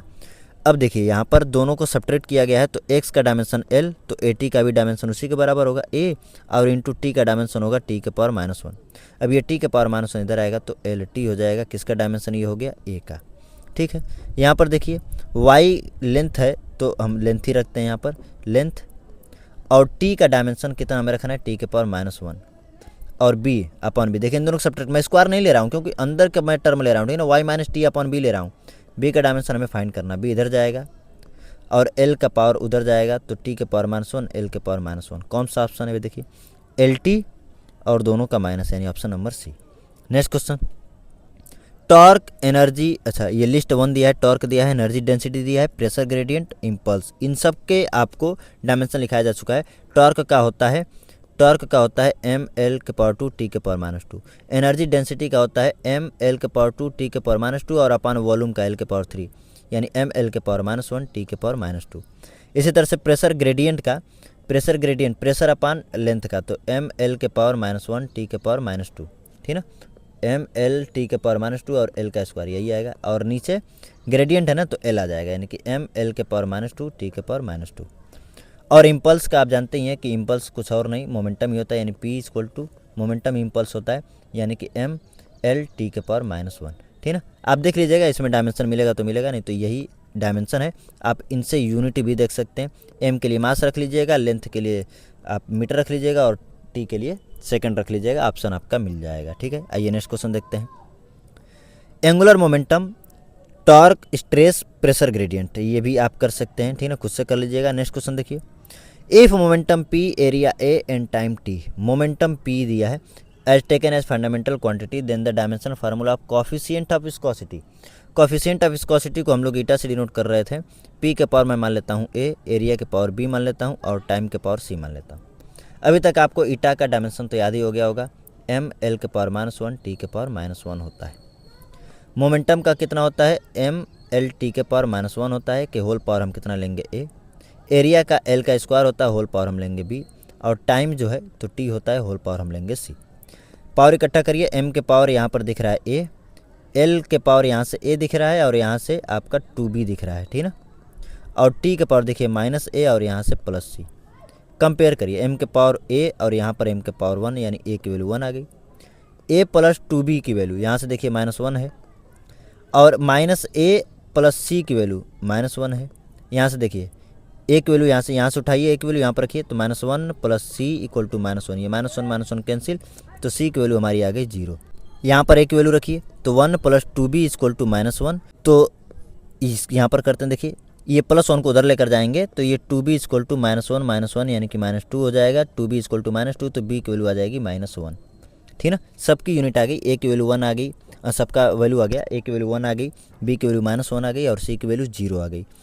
तो A की वैल्यू 1 यानी M के पावर 1 यहाँ पर दिख रहा है, यहाँ पर दिख रहा है, यहाँ पर नहीं है, दोनों ऑप्शन तो गलत हो गए। L के पावर यानी B, L के पावर B है, यानी कि -1 है, तो L के पावर -1 आपका नहीं दिख रहा है किसी में भी। ठीक ना, मैं यहाँ पर फिर से लिख देता हूँ, ये आपके ऑप्शंस जो हैं गलत दिया है। ठीक ना, ये ऑप्शंस गलत दिया है। ठीक, इसको हम नहीं लेंगे। यहाँ पर जो ऑप्शन है आपका आंसर है, मैं उसको डायरेक्ट लिख दे रहा हूँ। ईटा के पावर जो है, ठीक क्या है, P के पावर A है, A की वैल्यू 1 है, और A के पावर B है तो A के पावर -1 है, और T के पावर C यानी T का पावर 0 है। ठीक ना, T के पावर कितना है, 0। ठीक ना, ये आपका आंसर हो जाएगा। ठीक, ऑप्शन को आप भूल जाइए। नेक्स्ट क्वेश्चन देखिए, विच of the following physical quantities have the same dimension, electric displacement D and surface charge density. आइए पहले इसी को सॉल्व कर लेते हैं। जो इलेक्ट्रिक डिस्प्लेसमेंट होता है D, वो क्या होता है, वो होता है ε0 E के बराबर। ε0 E क्या है, परमिटिविटी ऑफ फ्री स्पेस, और E क्या है, इलेक्ट्रिक फील्ड होता है। ठीक है, परमिटिविटी ऑफ फ्री स्पेस का डायमेंशन अगर हम निकालें तो फार्मूला हमारे पास F = K नहीं रखते हैं, पूरा वैल्यू रख लेते हैं। ये F = 1/4πε0 Q1 Q2/r²। ठीक है, ε0 यही है, ε0 को इधर लाइए, ये Q1 Q2 जो कि हो जाएगा कूलम का स्क्वायर, F इधर आएगा तो न्यूटन, और ये हो जाएगा मीटर का स्क्वायर। कूलम का स्क्वायर यानी A का स्क्वायर T का स्क्वायर, और न्यूटन का मतलब M L के पावर 2 L के पावर 2 नहीं, +1 रहेगा 1, और T के पावर -2, और ये जो है मीटर का स्क्वायर यानी L का स्क्वायर हो जाएगा। ठीक, यहाँ से डायरेक्ट हम रख लेते हैं, M के पावर -1 आएगा, L के पावर 1 और 2, ये L के पावर -3 आएगा, T के पावर 4 आएगा, और A के पावर -2 आएगा, -2 नहीं +2 आएगा। ठीक है, आइए इलेक्ट्रिक फील्ड इक्वल टू क्या होता है, F/Q, यानी फोर्स और चार्ज, तो mL T के पावर -2, और चार्ज का होता है AT। यहाँ से भी डायरेक्ट रख लेते हैं, mL T के पावर, ये T ऊपर जाएगा तो -3, और A के पावर -1 हो जाएगा। ठीक है, इसको सॉल्व कर देखिए, M के पावर -1, M के पावर +1। ठीक, इन दोनों का प्रोडक्ट लेंगे तो M के पावर 0 हो जाएगा, L के पावर -3 और ये +1 -2 हो जाएगा, T के पावर +4 और ये -3 +1 दिखेगा, A के पावर 2 और A के पावर -1, A के पावर +1 दिखेगा। सरफेस चार्ज डेंसिटी सिग्मा = क्या होता है, Q/ε0 मैं कह रहा हूँ Q/A होता है, Q/A होता है। तो Q का मतलब AT, और ये एरिया है तो एल का स्क्वायर हो जाएगा, ठीक ना। यानी एल का स्क्वायर ऊपर जाएगा तो एल के पावर -2, ए के पावर +1, टी के पावर +1, ठीक ना, वही तो है। यानी इन दोनों का डायमेंशन सेम है। पहले ही ऑप्शन में आपका मिल गया, बाकी आप खुद सॉल्व कर सकते हैं। डिस्प्लेसमेंट करंट यानी वही करंट होता है। इलेक्ट्रिक फील्ड आप जानते ही हैं। करंट डेंसिटी क्या होता है? करंट डेंसिटी I/A होता है। सरफेस चार्ज डेंसिटी है ही। इलेक्ट्रिक पोटेंशियल भी होता है और एनर्जी आप जानते ही हैं, ठीक ना। पहले ही ऑप्शन मिल गया तो आगे हमें सॉल्व करने की आवश्यकता ही है। नेक्स्ट क्वेश्चन देखिए, an expression of energy density is given by U = α/β। मैं लिख लेता हूँ फिर से, U = α/β दिया है, साइन AX/KT दिया है, अल्फा बीटा आर कांस्टेंट है, X डिस्प्लेसमेंट है, K बोल्ट्जमान कांस्टेंट है और T आपका टेम्परेचर है। डायमेंशन फाइंड करना है हमें B का। हमें बीटा का डायमेंशन चाहिए, बीटा का, तो हमें अल्फ़ा का डायमेंशन पहले से ही पता होना चाहिए। तो अल्फ़ा X का जो डायमेंशन है और KT का जो डायमेंशन है सेम होगा, ठीक है। क्यों सेम होगा? क्योंकि साइन के आगे जो भी एंगल होता है उसका कोई डायमेंशन नहीं होता है, ठीक है। तो यहाँ पर हमें अल्फ़ा का डायमेंशन चाहिए जो कि होगा KT/X होगा। अब K क्या होता है? बोल्ट्जमान कांस्टेंट क्या होता है? ये होता है R/N, R/N यानी क्या होगा? गाद्रो नंबर, वही, ठीक ना, R/N होता है। तो रखिए इसमें K की जगह रखेंगे RT और ये X × N। N जो नंबर ऑफ मोल्स है तो इसका डायमेंशन लेते नहीं, हटा दीजिए। RT जो होता है वो PV = nRT, आप पढ़े होंगे, PV = nRT होता है, ठीक ना। तो मैं RT की जगह PV रख सकता हूँ क्योंकि यहाँ पर नंबर ऑफ मोल्स फिर से आ रहा है तो उसका कोई डायमेंशन होता नहीं है, ठीक ना। RT = हमने लिख लिया PV और नीचे क्या बच रहा है? यहाँ पर देखिए X बच रहा है। तो PV आपका क्या है? mL/2 T के पावर -2, वही वर्क जो होता है, और X आपका L यानी लेंथ है। तो लेंथ से कट होगा तो ये mL T के पावर -2 आएगा, अल्फ़ा का डायमेंशन। अब यहाँ से अगर हमें U यानी एनर्जी डेंसिटी है, ये एनर्जी डेंसिटी यानी कि mL/2 T के पावर -2 और नीचे वॉल्यूम का L के पावर 3। अल्फ़ा का हम निकाल चुके हैं mL T के पावर -2 और हमें बीटा का डायमेंशन चाहिए, ठीक है। तो यहाँ से देखिए T के पावर -2 कैंसिल आउट, M से M कैंसिल आउट, ये L के पावर जो 3 ऊपर जाएगा तो L के पावर -1 बचेगा और ये L के पावर +1 इधर आएगा तो वो भी -1 हो जाएगा। ये 1/बीटा का आया, तो बीटा का क्या आ जाएगा? L के पावर +2, ऑप्शन नंबर डी में। नेक्स्ट क्वेश्चन देखिए, द डायमेंशन ऑफ B²/μ0 देखिए, B²/μ0। अभी हमने एक डायमेंशन लिखा था ε0 का, सॉरी E² का, ठीक ना। तो जिस तरह से ε0 है, ε0 है जिस तरह से, उसी तरह से B²/μ0 है। यानी कि यह हाफ से मल्टीप्लाई करते एनर्जी डेंसिटी बन रहा था, एनर्जी डेंसिटी बन रहा था, उसी तरह से ये भी क्या है? हाफ से मल्टीप्लाई करते ही एनर्जी डेंसिटी। तो B²/μ0 का अगर डायमेंशन लिखना है तो वो एनर्जी डेंसिटी का ही डायमेंशन होगा, यानी कि mL/2 T के पावर -2 और डेंसिटी नीचे यानी वॉल्यूम L के पावर क्यूब। तो क्या हो जाएगा? mL के पावर -1 T के पावर -2। कौन सा ऑप्शन है आपका? Option number C. Next question, consider the efficiency of engine is given by eta = α/β sin theta log E beta X/KT। Eta = देखिए मैं लिख रहा हूँ alpha × beta upon sine theta log E beta X/KT, ये आपका फार्मूला दिया है। Where alpha and beta are constant, if T is temperature, K is Boltzmann constant, theta is angular displacement, X has the dimension of length, then choose the incorrect option. Dimension beta is the same as the force, ठीक है। पहले तो हम इसको लेकर solve करते हैं। Log के आगे जो भी, लॉग के अंदर जो कुछ भी होता है वो कांस्टेंट ही होता है। जिस तरह से साइन के आगे कुछ भी होता है तो कांस्टेंट होता है, उसी तरह यहाँ पर भी। तो बीटा X और KT का डायमेंशन सेम होगा, ठीक है। बीटा कांस्टेंट है, नहीं पता। K बोल्ट्जमान कांस्टेंट है तो मैं बीटा को छोड़ रहा हूँ। KT/ ये हो जाएगा X। K को आप जानते हैं R/N होता है और ये T/X हो गया, ठीक है। यानी ये RT, और RT क्या होता है आपका? PV। RT क्या होता है? PV, यानी कि mL T के पावर -2 L के पावर भी 2 रहे अपॉन N का तो कोई डायमेंशन होता नहीं है, X का होता है L, तो डायमेंशन क्या आया? mL T के पावर -2। ये बीटा का यानी कि फोर्स के इक्वल दिख रहा है, ठीक है। हाँ, तो बीटा का फोर्स के इक्वल दिख रहा है, बिल्कुल सही बात है, ऑप्शन पहला ही मिल गया। इनकरेक्ट ऑप्शन आपको देखना है, ठीक ना। तो ये करेक्ट है आपका। आगे देखिए, डायमेंशन ऑफ अल्फा के power -1 × X is the same that of energy. तो पहले अल्फा का डायमेंशन निकाल लेते हैं, ठीक ना। ईटा आपका एफिशिएंसी है तो इसका कोई यूनिट होगा नहीं, तो अल्फा × बीटा आपका डायमेंशन लेस होगा।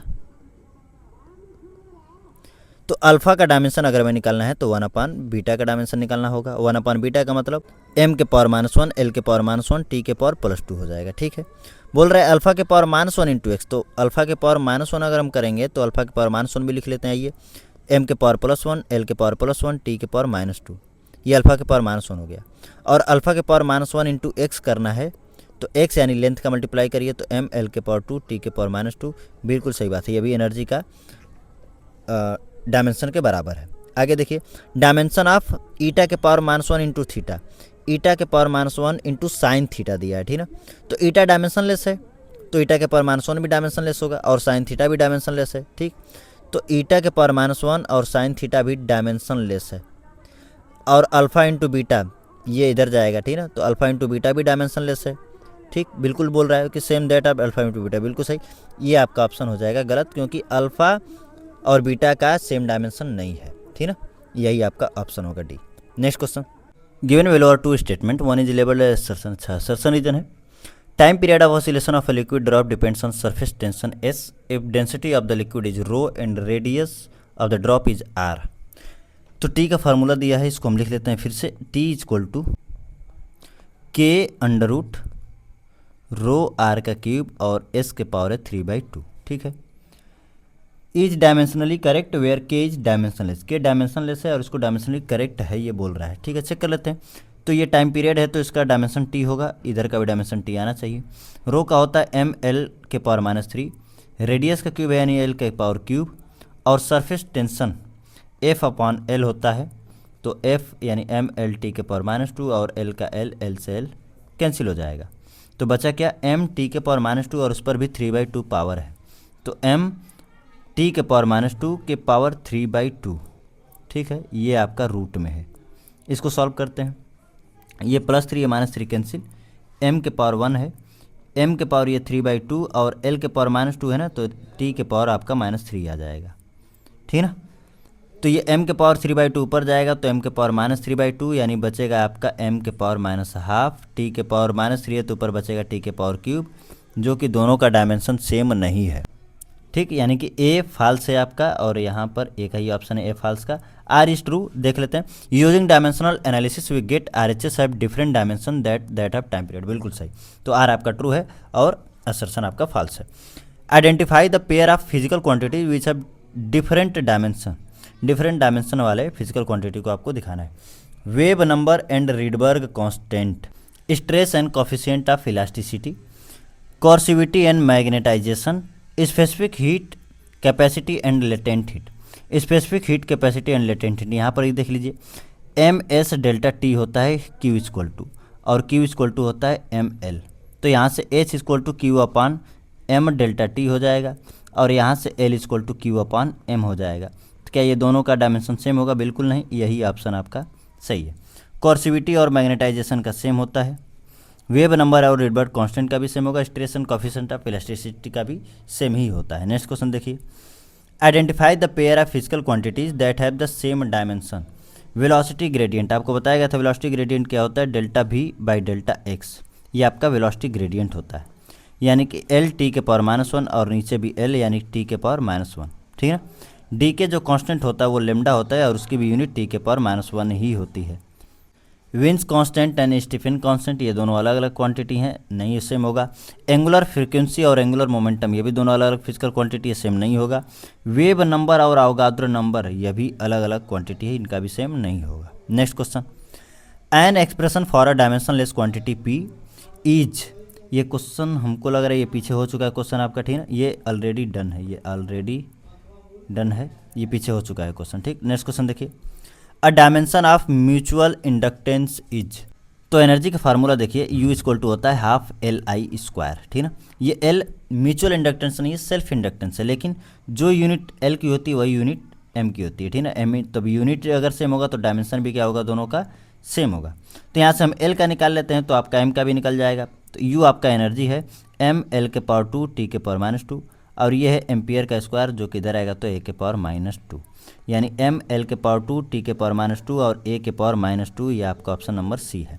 Next question, If rho is the density and eta is coefficient of viscosity of fluid which flows with a speed v in the pipe of diameter d, the correct formula for Reynolds number RE। देखिए Reynolds number का कोई dimension नहीं होता है, ठीक ना, कोई भी डायमेंशन नहीं होता है इसका, ठीक। तो हम यहाँ पर ऑप्शन से ही चेक कर लेते हैं कि जो भी यहाँ पर फिजिकल क्वांटिटी दिया गया है उसमें से कौन डायमेंशन लेस होगा। पहले तो हम सबका डायमेंशन लिख लेते हैं। एम एल टी के पावर, रो है डेंसिटी है तो एम एल के पावर -3 हो जाएगा। ईटा है तो एम एल के पावर -1 टी के पावर -1 हो जाएगा। और वेलोसिटी है तो उसका एल टी के पावर -1 होता ही है। और यहाँ पर डी आपका डायमीटर है तो वो हो जाएगा एल, ठीक है। पहले चेक करते हैं eta into D. Eta into D अगर मैं करूँगा तो एम टी के पावर -1 आएगा। और रो इंटू वी अगर मैं चेक करूँगा तो एम एल के पावर -3 यहाँ से और +1 यहाँ से तो -2 आएगा और टी के पावर -1, ठीक है। डायमेंशन लेस नहीं है, ये आपका ऑप्शन नहीं होगा, ठीक है। आर इज इक्वल टू क्या दिया है, रो वी ईटा डी। तो रो और वी करके देख लेते हैं। तो रो इंटू वी, अच्छा यहाँ पर भी तो वही चीज़ आ रही है, बस उल्टा है, तो यहाँ पर भी डायमेंशन लेस नहीं होगा। Rho V D, rho V D अगर हम करेंगे तो एम एल के पावर 3 और वी का है एल टी के पावर -1 और ये है एल, ठीक है, ये -3 है। तो एम एल के पावर, ये एल के पावर 1, एल के पावर 1, एल के पावर -1 बचेगा, टी के पावर -1 बचेगा और उतना ही ईटा का आ रहा है, यानी कि ऑप्शन नंबर सी आपका मैच कर रहा है। नेक्स्ट क्वेश्चन देखिए, the SI unit of a physical quantity is pascal second. Pascal किसकी यूनिट होती है, प्रेशर की, और प्रेशर का डायमेंशन होता है एम एल के पावर -1 टी के पावर -2 और सेकेंड के लिए एक एक्स्ट्रा टी आ जाएगा, यानी कि एम एल के पावर -1 टी के पावर -1 आपका बचा। The dimensional formula is this quantity will, अच्छा एम एल के पावर -1 टी के power -1 option number 1। Next question, if L C and R are the self inductance, capacitance and resistance respectively, which of the following does not have the dimension of time. इसमें से कौन time का dimension नहीं होगा। तो पहले तो हम सबका डायमेंशन लिखने जा रहे हैं, एल का, सी का और आर का। एल का डायमेंशन लिखने के लिए हम फार्मूला यूज किए थे हाफ एल आई स्क्वायर, जो कि एनर्जी का था, ठीक है। तो एम एल के पावर 2 टी के पावर -2 ए के पावर -2, ये एल का डायमेंशन निकल गया। इसके लिए हम लोग लिखे थे half C B square, sorry half Q square upon C, ठीक है, half Q square upon C. C का हमें लिखना है तो क्यू स्क्वायर यानी कि ए का स्क्वायर अपॉन ए का स्क्वायर इंटू टी का स्क्वायर। और एनर्जी के लिए हम लोग क्या लिखेंगे, एम एल के पावर 2 टी के पावर -2। तो इसका डायमेंशन कितना हो जाएगा, एम के पावर -1 एल के पावर -2 टी के पावर -2 पर जाएगा तो +2 हो जाएगा, तो प्लस के पावर 4 और ए के पावर 2 आपका ये हो गया सी का। रजिस्टेंस के लिए हम लोग यूज किए थे H = I² RT। तो आर का निकल रहा था क्या, एम एल के पावर 2 टी के पावर -2, यहाँ से टाइम का एक और टर्म आएगा तो -3 और एम्पियर का स्क्वायर आएगा तो ए के पावर -2, ठीक ना। अब हमें दो फिजिकल क्वांटिटी को लेकर के टाइम का हमें डायमेंशन दिखाना है। इसमें से एक ऐसा ऑप्शन होगा जिसमें टाइम का डायमेंशन नहीं होगा, ठीक ना। तो देखिए अगर मैं यहाँ पर एल और सी, क्या एल और सी का प्रोडक्ट है, बिल्कुल यहाँ पर एल और सी का प्रोडक्ट है, ले लेते हैं एल और सी का प्रोडक्ट ही पहले ही। तो एल और सी को लेंगे तो यहाँ पर एल के पावर -1 अलग कलर से मैं कर दे रहा हूँ, एल और सी, एम के पावर -1 एम के पावर +1, एम का टर्म खत्म, एल के पावर -2 एल के पावर +2, एल का ये भी टर्म खत्म, टी के पावर 4 टी के पावर -2 टी के पावर 2 बचेगा, ए के पावर 2 ए के पावर -2 और ये है अंडर रूट में है ना। तो यहाँ पर टाइम आ जाएगा, यानी कि बिल्कुल सही बात है, ये ऑप्शन आपका सही है। मैं इधर इसको सही दिखाता हूँ, ठीक, इधर से ये आपका सही है, ये सही है, ठीक है ना। आर सी अब दिया है तो आर और सी का प्रोडक्ट देख लेते हैं। तो एम के पावर यहाँ पर देखिए +1 है, यहाँ पर -1 है, ये भी कैंसिल आउट। एल के पावर +2 -2 ये भी कैंसिल आउट। टी के पावर -3 है, यहाँ पर +4 यानी टी का एक टर्म बचेगा। ए के पावर -2 ए के पावर +2 यानी टाइम का ये भी टर्म होगा, बिल्कुल सही है। एल अपॉन आर कर रहा है तो एल अपॉन आर भी करके देख लेते हैं।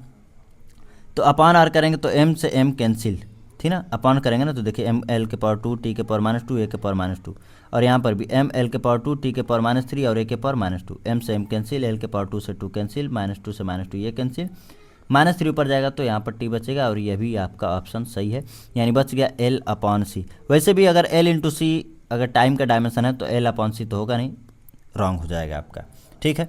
नेक्स्ट क्वेश्चन देखिए, product of pressure P and time T has the same dimension as that of coefficient of viscosity. देख लेते हैं, प्रेशर के लिए एम एल के पावर -1 टी के पावर -2 होता है और टाइम के लिए एक और टी से मल्टीप्लाई कर दीजिए, यानी एम एल के पावर -1 टी के पावर -1। बिल्कुल सही। कॉफिशिएंट ऑफ विस्कोसिटी का भी इतना ही होता है।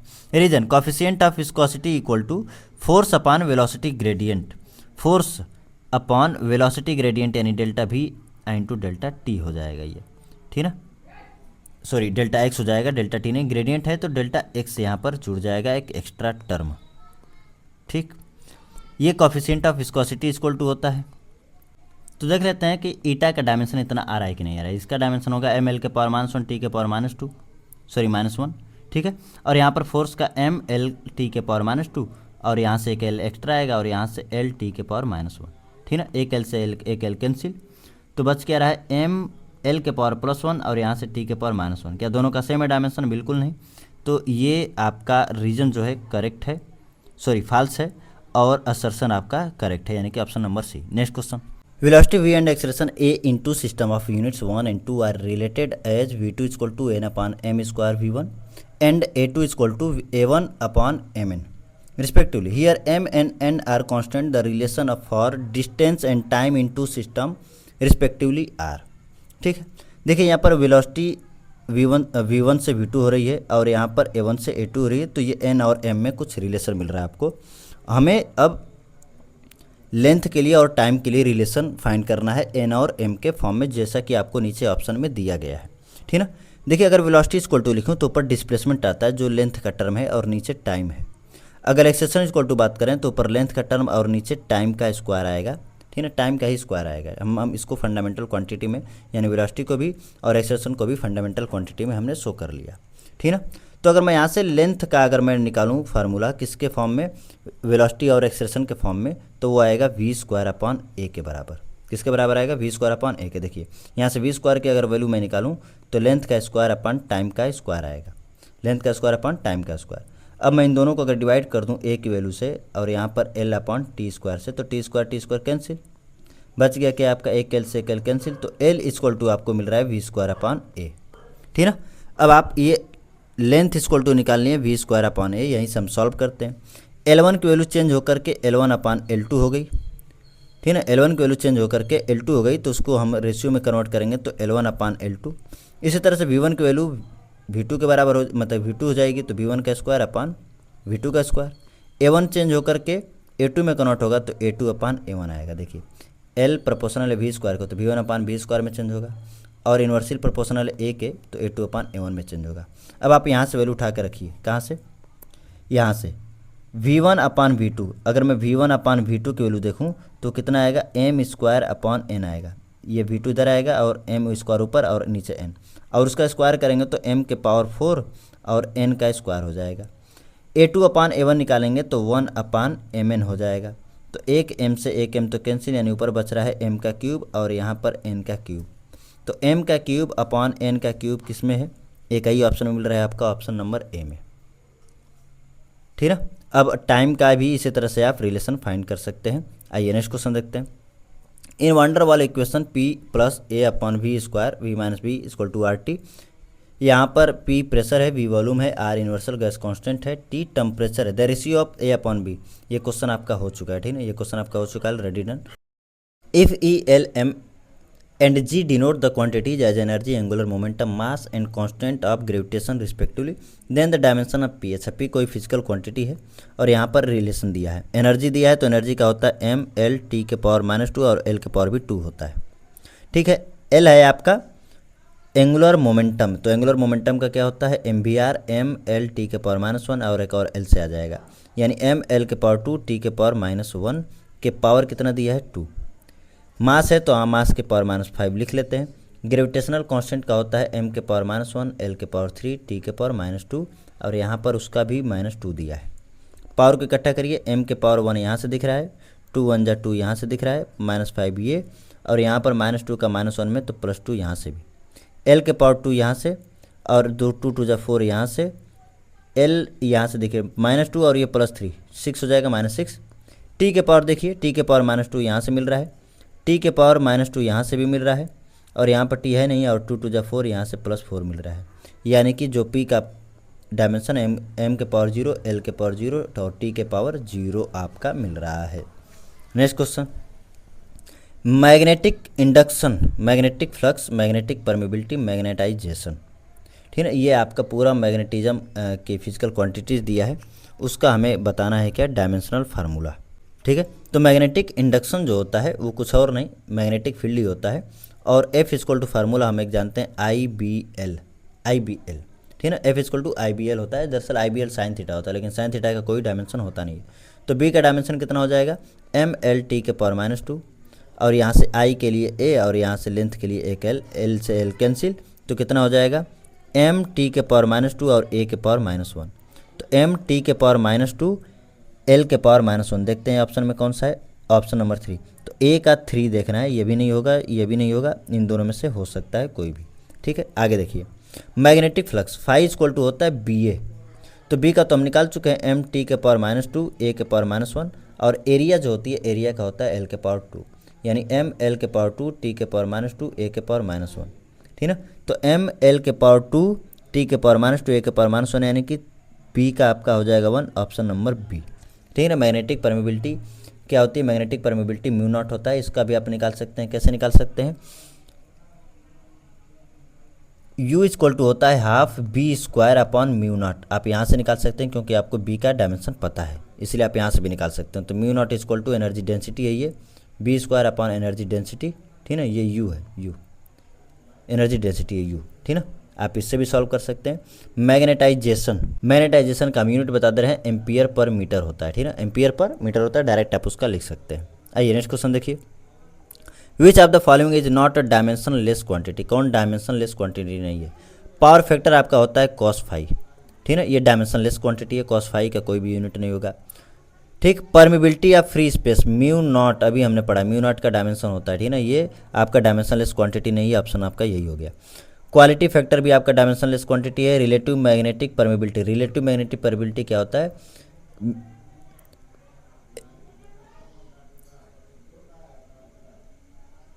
Mu M upon mu naught, ये आपका रिलेटिव परमिबिलिटी होता है, तो इसका जो यूनिट होगा उसका भी यूनिट होगा, तो ये भी आपका डायमेंशनलेस क्वांटिटी है। नेक्स्ट क्वेश्चन, लिस्ट ए दिया है, Rydberg constant, Planck constant, magnetic field energy density, magnetic field energy density, और ईटा दिया कॉफिशिएंट ऑफ विस्कोसिटी, नीचे डायमेंशंस दिए गए। आइए लास्ट से शुरू करते हैं। कॉफिशिएंट ऑफ विस्कोसिटी, ईटा का डायमेंशन होता है एम एल के पावर -1 टी के पावर -2, यानी किलोग्राम पर मीटर, सॉरी -1 होता है पर सेकेंड, तो किलोग्राम पर मीटर पर सेकेंड, तो किलोग्राम पर मीटर पर सेकेंड, यानी ये आपका डी का आ गया पहला, डी का पहला इसमें नहीं है, इसमें नहीं है, यहाँ पर है, यहाँ पर है। आगे देखिए, प्लैंक कांस्टेंट का देखते हैं, जूल सेकेंड होता है, तो जूल के लिए एम एल के पावर 2 टी के पावर -2 और एक और आएगा तो -1 बचेगा, यानी एम जो होता है किलोग्राम, ये मीटर का स्क्वायर पर सेकेंड, यानी कि दूसरा ऑप्शन, सी के लिए दूसरा ऑप्शन, सॉरी बी के लिए दूसरा ऑप्शन, तो यहाँ पर तीसरा है, ये होगा नहीं, और यहाँ पर बी का दूसरा है, option number A. Next question, if force length and time are taken as the fundamental quantity then what will be the dimension of density. ये क्वेश्चन हमारे समझ से लग रहा है हो गया, ये क्वेश्चन ऑलरेडी डन है, ऑलरेडी डन है ये question. Next question, which of the following quantities is dimensionally incorrect, dimensionally incorrect दिया है, टी टाइम है, एच हाइट है, एच सरफेस टेंशन है, थीटा एंगल है, रो डेंसिटी है, ए और आर रेडियस ही हैं, जी एक्सेलरेशन ड्यू टू ग्रेविटी है, वी वॉल्यूम है, पी प्रेशर है, डब्ल्यू वर्क डन है, टाउ टॉर्क है, एप्सिलॉन नॉट परमिटिविटी है, ई इलेक्ट्रिक फील्ड है, जे करंट डेंसिटी है, और एल लेंथ है। तो इसमें से कौन डायमेंशनली इनकरेक्ट होगा, ये पूछा है, डायमेंशनली इनकरेक्ट। तो यहाँ पर देखिए एक एक करके शुरू करते हैं। डब्ल्यू जो आपका वर्क है, वर्क का होता है एम एल के पावर 2 टी के पावर -2, और यहाँ पर टाउ इंटू थीटा दिया है, ठीक ना, टाउ इंटू थीटा, टाउ कहाँ है, यहाँ पर देखिए, टाउ आपका टॉर्क है और थीटा आपका एंगल है, तो एंगल का तो कोई डायमेंशन होगा नहीं, और टार्क का क्या, टॉर्क का क्या होता है एम एल के पावर 2 टी के पावर -2, यानी ये तो करेक्ट है, हो गया, ठीक ना। आइए आगे देखते हैं, यहाँ पर v वेलोसिटी है, यानी एल टी के पावर -1 है, पाई का कुछ नहीं होगा, यहाँ पर रो नहीं, p है, p प्रेशर है, तो एम एल के पावर -1 टी के पावर -2 होता है।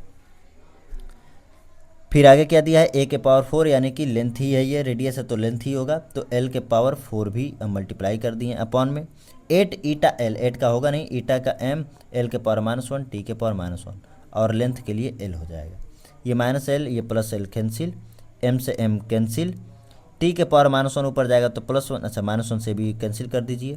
आपका क्या आ गया, टी के पावर -2 एल के पावर 4, एल के पावर 4 टी के पावर -2। यही आपका डायमेंशनली करेक्ट नहीं दिख रहा है, ऑप्शन बी, ठीक है ना, ऑप्शन बी। नेक्स्ट क्वेश्चन देखिए, torque, impulse, tension, surface tension, dimension formula दिया, आप कर सकते हैं। Next question, if velocity v time t force f are chosen base quantity, वही fundamental quantity, then the dimension of mass will be, कर सकते हैं आप ये भी। मास प्रोपोर्शनल होगा वेलोसिटी के पावर a मान लीजिए, टाइम के पावर b मान लीजिए और फोर्स के पावर c मान लीजिए। हमको लग रहा है ये भी क्वेश्चन आपका पीछे हो चुका है, नहीं भी हुआ रहेगा तो आप इसको सॉल्व कर सकते हैं, जैसे अभी हमने सॉल्व करके दिखाया पीछे कई सारे क्वेश्चन।